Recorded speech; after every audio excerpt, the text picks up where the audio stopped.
Assalamualaikum warahmatullahi wabarakatuh. Selamat pagi Bapak Ibu Guru semuanya. Semoga sehat selalu deh, selamat kerja keras. Semoga di sini saya akan menyampaikan sosialisasi tentang guru penggerak. Ada dua hal yang ingin saya sampaikan di sini. Yang pertama adalah tentang refleksi kritis filosofis pemikiran Ki Hajar Dewantara. Menurut Ki Hajar Dewantara, tujuan pendidikan adalah menuntun segala kodrat yang ada pada anak untuk mencapai keterampilan dan kebahagiaan yang setinggi-tingginya, baik sebagai manusia maupun sebagai anggota masyarakat. Jadi di sini kita sebagai guru itu hanya menuntun kodrat mereka.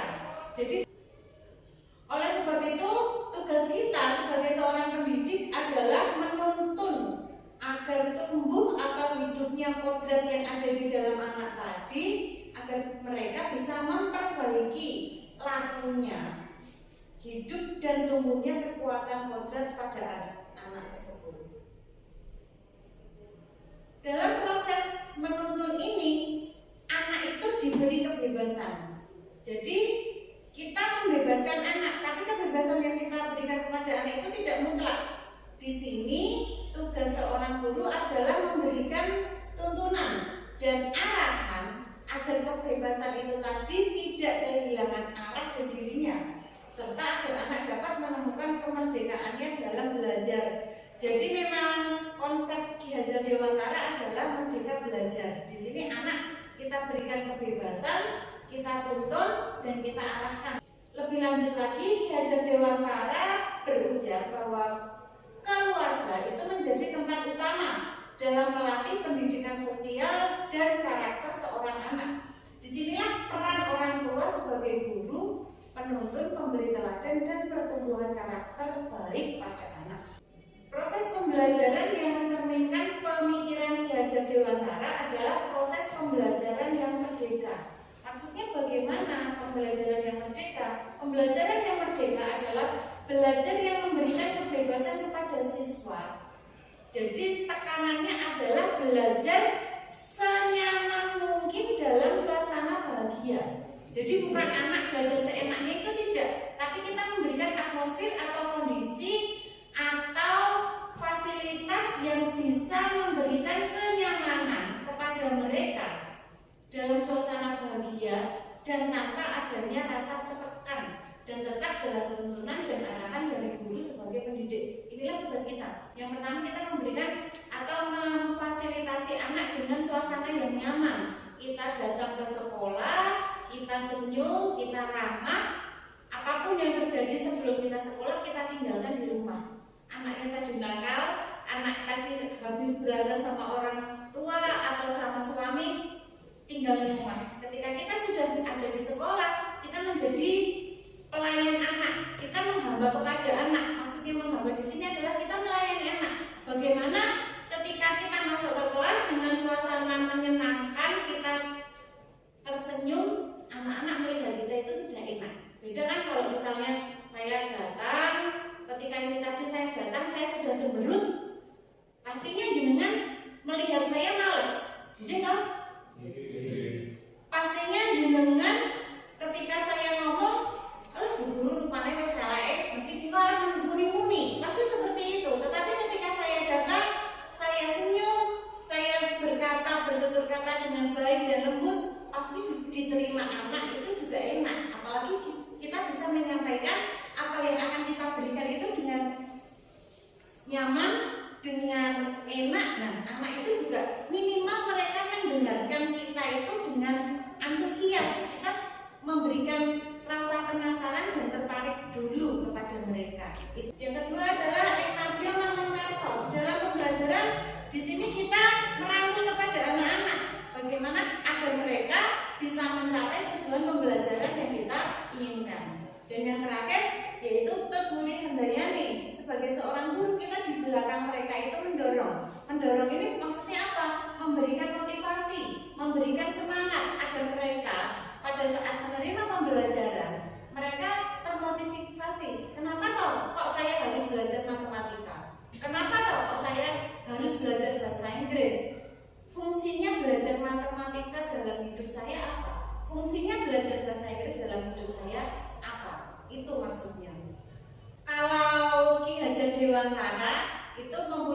semboyan, didiklah anakmu atau muridmu sesuai kodrat alam dan kodrat zaman. Oke, maksudnya di sini adalah apa? Ketika saya guru bahasa Inggris, saya punya murid misalnya namanya Pak Mulyono. Kok Pak Mulyono ini murid saya, kalau pelajaran saya itu tidak pernah bisa lulus KKM. Wah, berarti Mulyono ini bodoh? Bukan. Mungkin memang yang namanya Mulyono itu keahliannya bukan di bahasa Inggris. Adalah dia itu adalah seorang seniman. Dia pintarnya gambar, dia pintarnya melukis. Oh ya sudah, berarti memang saya tidak bisa memaksakan yang namanya Mulyono itu untuk bisa mendapatkan nilai maksimal dalam bahasa Inggris. Berarti ya sudah, biarkan saja, tidak apa-apa. Tapi di sini bukan kita ngetok atau membiarkan, tapi kita tetap memfasilitasi, kita tetap mementoring, tapi kita tidak usah mencap bahwa ini bodoh, karena tidak ada anak yang bodoh. Yang ada adalah anak yang mahir ahli dalam bidang A, B, C, D, seperti itu. Itu yang dimaksud dengan kodrat alam. Kemudian apa yang dimaksud dengan kodrat zaman? Kodrat zaman itu kita mendidik mereka, anak didik kita itu sesuai zamannya. Zamannya sekarang adalah zaman teknologi. Ini adalah kita menyesuaikan zaman mereka. Zaman mereka itu apa? Di mana gadget atau HP. Kita saja gadget atau HP sudah merupakan kebutuhan pokok. Laras ngomong berarti bagaimana? Nah, kalau kita masih memberikan pembelajaran konvensional, kalau kita masih memaksa mereka untuk mencatat, meringkas dengan cara yang sama seperti yang kita dapatkan dulu, itu berarti kita guru yang masih ketinggalan zaman. Mereka sekarang usumnya langsung nyatet. Lihat presentasi, kita berikan, kita sampaikan ke WA, nggak usah mencatat, yang penting kalian paham bahwa kita sebagai seorang guru itu harus menghamba kepada anak. Maksudnya menghamba adalah pendidikan yang kita berikan itu harus bisa berpihak kepada anak. Berpihak kepada anak itu apa? Kita melihat, kita memberikan pembelajaran itu, kita lihat kalau saya ngajar seperti ini, kira-kira anak saya bisa menerimanya dengan baik tidak? Kemudian menurut Kiai Jadewantara, pendidikan itu bukan tabula rasa. Guru adalah seniman hebat. Maksudnya apa? Seniman itu kan kita punya satu warna, kita punya kanvas, kita mau melukis apa saja, terserah kita. Itu yang tidak pas menurut Kiai Jadewantara. Karena apa? Anak itu bukan selembar kertas. Anak itu ibaratkan kalau kita dalam pertanian itu mereka itu benih. Kita petaninya. Ketika kita diberi benih, tugas kita, kalau kita diberi benih jagung, dia merawat jagung itu biar tumbuh menjadi jagung, merawat padi dari benih agar nanti kita bisa panen jagung dan panen padi dengan hasil yang baik. Caranya bagaimana? Kita mau berikan pupuk, kita menyiangi atau matung kalau orang Jawa bilang, kita nyemprot kalau ada hama. Itulah pendidikan. Yang selanjutnya adalah tentang budaya positif. Kalau tadi kita filosofis pendidikan, yang kedua adalah budaya positif. Budaya positif itu apa? Budaya positif adalah nilai-nilai pendidikan yang bisa kita berikan kepada anak di kelas dan di sekolah. Misalnya kedisiplinan, kejujuran, tanggung jawab, mandiri. Itu yang dinamakan nilai positif. Nah, untuk membangun nilai budaya positif ini, bukan hanya kita dan murid, tapi sekolah juga perlu menyediakan lingkungan yang positif, aman dan nyaman, agar murid-murid mampu berpikir, bertindak, dan mencipta dengan merdeka, mandiri, dan bertanggung jawab. Salah satu strategi yang ditinjau ulang adalah untuk disiplin. Ini adalah budaya positif yang akan saya bahas, karena menciptakan kedisiplinan di sekolah itu tidak mudah, tapi juga tidak mustahil. Nah, bagaimana kita memberikan kedisiplinan menurut konsep merdeka belajar? Kita memberikan pemahaman kepada anak. Kenapa toh sekolah itu ada aturan berangkat harus jam 7? Bukan kamu harus berangkat jam 7. Kenapa? Tidak kita berikan. Kenapa toh kita harus terbiasa budaya berangkat pagi, budaya memungut sampah. Kenapa tidak sampaikan. Jadi kalau kita dari kecil, dari awal kita sudah terbiasa melakukan segala sesuatu dengan disiplin, dengan contoh pada saat kita selalu berangkat jam 7, nanti pada akhirnya ketika kita bekerja di sebuah perusahaan, diri kita itu sudah ada alarmnya bahwa kita harus berangkat jam 7. Jadi secara tidak sadar diri kita, alarm kita itu sudah siap untuk besok bekerja. Jadi konsepnya yang kita rubah. Nah, bagaimana cara kita memberikan kepercayaan atau pemahaman kepada anak tentang bagaimana menerapkan nilai atau disiplin itu tadi, yaitu dengan membuat keyakinan kelas.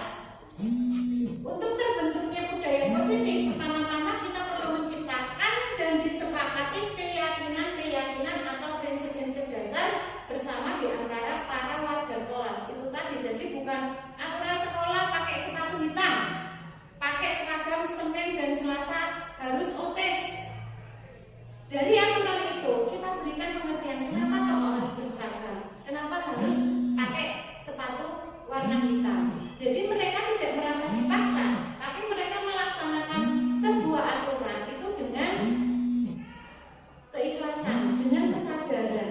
Jadi bukan hanya guru yang membuat aturan, tapi adalah siswa juga bersepakat. Oh ya, kalau saya jam 7 harus berangkat, saya terlambat 5 menit, berarti saya sudah bersepakat tadi dapat konsekuensi selama 5 menit. Setelah itu kok saya di atas 5 menit saya masih terlambat, menurut kesepakatan kelas. Kemudian bagaimana pembentukan keyakinan kelas ini?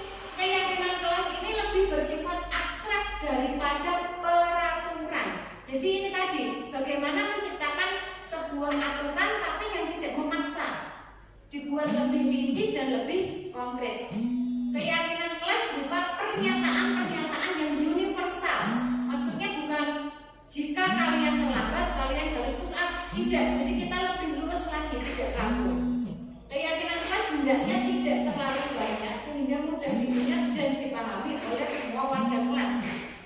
Aturan atau kesepakatan 3 sampai 5. Misalnya potongan rambut, seragam, sepatu, telat, bagaimana kalau kita mau ke toilet biasa. Kemudian kalau naik keyakinan kelas, sebaiknya sesuatu yang dapat diterapkan di lingkungan tersebut.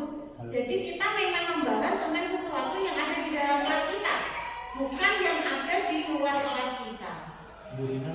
Kemudian kalau semua warga kelas hendaknya itu berkontribusi, ini yang paling penting, dalam pembuatan keyakinan kelas lewat kegiatan curhat pendapat.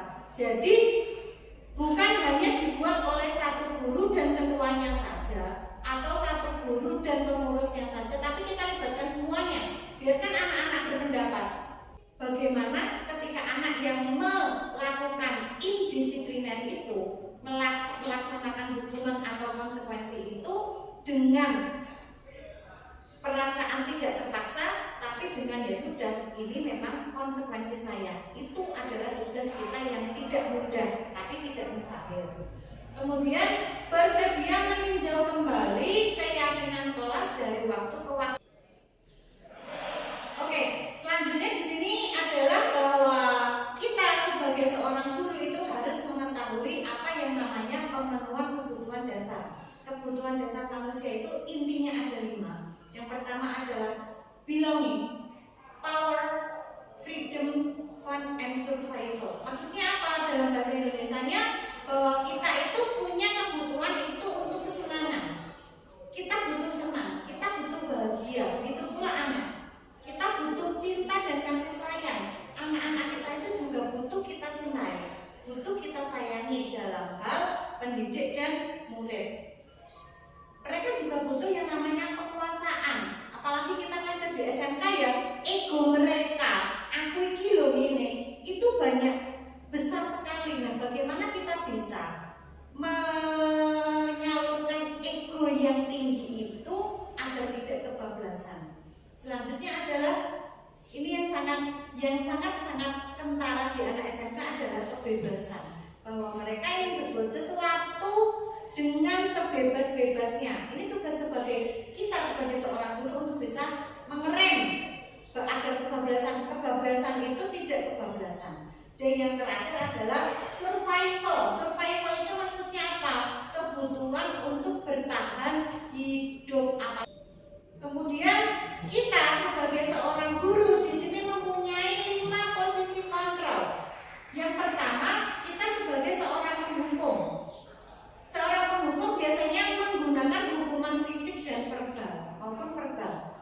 Selanjutnya, membuat orang merasa bersalah itu adalah keahlian seorang guru.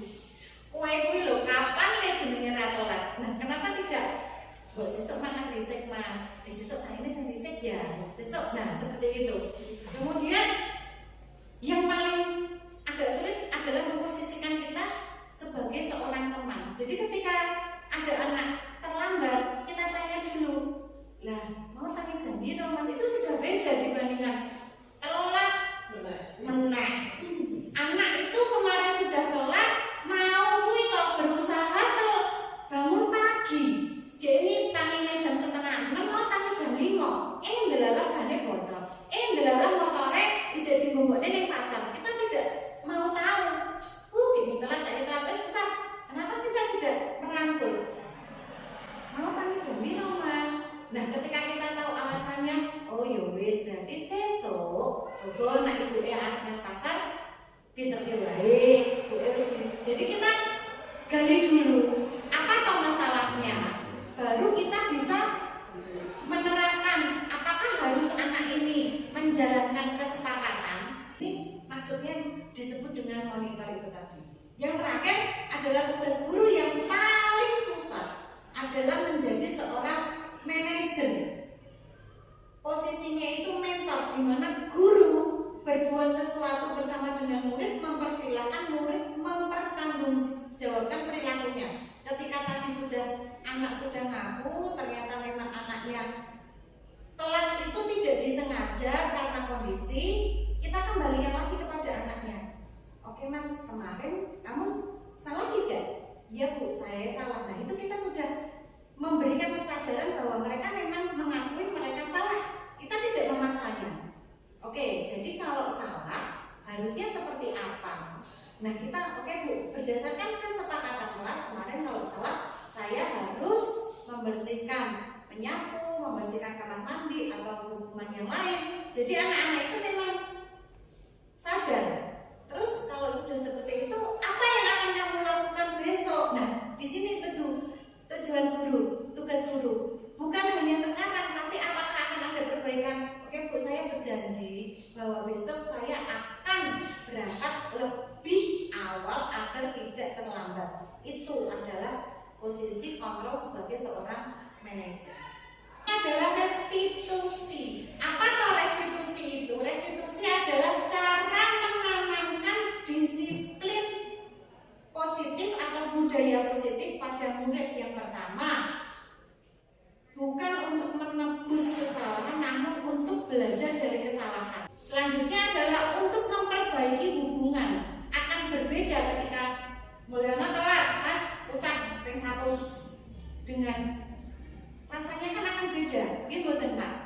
Saya tidak tanya, Mas, usah 100 dengan nama kok telat. Otomatis perasaan anak itu berbeda. Nah, tapi kalau anak-anak kita dekati, oh Burina Pak, Burina telat kok, biasanya Burina mengerti aku mau telat makanya. Nah itu respek anak terhadap seorang guru itu akan berbeda ketika kita memperlakukan mereka juga dengan memanusiakan manusia itu tadi.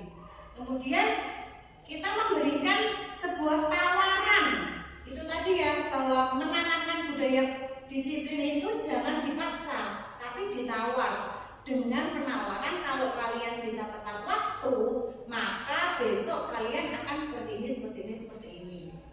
Kemudian restitusi itu menuntut untuk melihat ke dalam diri. Kita lihat kesalahan yang kita buat atau kita lihat budaya disiplin yang kita laksanakan itu menurut anak-anak atau nanti fungsinya anak-anak untuk kehidupan mereka itu apa. Kemudian restitusi mencari kebutuhan dasar yang mendasari tindakan. Jadi memang anak-anak itu sadar bahwa saya itu perlu untuk menjalankan disiplin. Karena apa? Ini nanti berguna bagi kehidupan saya setelah saya lulus dari sekolah. Restitusi fokus pada karakter. Jadi fokus pada pembentukan karakternya, bukan pada tindakannya. Kemudian itu hampir sama ya, bahwa restitusi itu menguatkan karakter kita, menguatkan karakter anak. Restitusi fokus pada solusi. Bisa kita tanamkan kesadaran agar Mulyono 20 menit, bisa menjadi 10 menit. Kita tidak mungkin bisa merubah misalnya Mulyono dari telatan langsung iso mangkat kan sekolah setengah itu tidak mungkin. Tapi yang penting ada proses, ada usaha yang dilakukan seorang anak ini untuk sedikit demi sedikit bisa merubah kebiasaan yang kurang baik bisa menjadi lebih baik. Terakhir, restitusi mengembalikan murid yang berbuat salah pada kelompoknya. Bocah gaene telat, anak-anak telat meneh. Jadi kan ada cibiran. Nah, bagaimana kita menghilangkan itu? Seperti itu. Terakhir, ini yang dinamakan dengan segitiga restitusi. Jadi ketika anak melakukan sebuah kesalahan, ini yang kita harus lakukan, yaitu menanyakan keyakinan, menstabilkan identitas, validasi. Keyakinan kelas apa yang telah kita sepakati? Mulyono telat. Kamu ingin menjadi orang seperti apa? Kamu bukan satu-satunya yang pernah ini yang jangan hanya menjudge Mulyono ini saya telatan, murni ini saya bolosan. Jangan seperti itu. Tapi oke, bukan hanya ini tok loh yang gini telat loh, bukan hanya ini tok loh yang gini balas loh. Tapi ada loh kalian juga tahu. Nah, jadi kan kita tidak membunuh karakter anak ini tadi. Tapi oh iya ya, memang saya salah. Tapi ternyata di dunia ini yang membuat kesalahan itu bukan hanya saya. Nah ini, setiap orang pasti pernah melakukan kesalahan. Adakah cara yang lebih efektif untuk mendapatkan apa yang kamu butuhkan? Saya itu bangunnya terlambat karena saya malamnya begadang nge-game. Dia kan punya kebutuhan yaitu kesenangan akan game. Oke, nak kowe nge-game dengan jam 1 kok nganu toh ketoke mengganggu. Kenapa kamu nge-game-nya tidak kamu kurangi? Kamu bisa bersenang-senang dengan nge-game, tapi kamu juga bisa menerapkan kedisiplinan. Kamu tidak ketinggalan pelajaran. Kemudian kamu tentu punya alasan mengapa melakukan itu. Ini yang sering kita lupakan ketika anak membuat kesalahan. Kita lebih suka menjudge. Yang bolos nopo, kok bolosan. Harusnya kan kayak gini bolos nopo, itu kok bolosan. Itu yang kita hindari. Tapi kayak ini ramah kok mbak. Seperti ini. Nah, kok yo izin. Saya pacaran bu. Ya Allah, saya SMK kok pacaran orang sekolah itu. Ya wis anu, mbok sesuk pacarane bar sekolah sik lagi pacaran. Jadi kita lebih ke memanusiakan. Mereka itu manusia kok, mereka itu punya yang namanya hati. Ketika kita menjat, oh Mulyono telatan, itu rasanya juga berbeda gitu. Ketika misalnya saya mendengar anakku Rina ki wonge galak, gurune galak, walaupun jadi sebenarnya iya, tapi kan perasaan di hati itu juga yo jane aku yo galak, nek aku yo rasa seneng kok nek seperti itu. Nggih mboten? Bu Murni ini cilik kuruk. Jadi yo iya, tapi kan ketika disampaikan dengan tidak tepat kan pasti Bu Murni juga merasakan hal yang jadi yo iya, tapi kan yo aku yo ora seneng dilokke ngono. Ayah saya Rina ngomong galak ya sama. Nah, kenapa kita tidak mengubah sudut pandang kita, cara bicara kita agar kita bisa lebih dekat dengan anak sehingga anak itu dalam melakukan budaya positif itu ya memang benar-benar keinginan dari dalam diri karena keseganan kepada guru, bukan karena takut, bukan karena paksaan. Itulah yang dinamakan dengan budaya positif.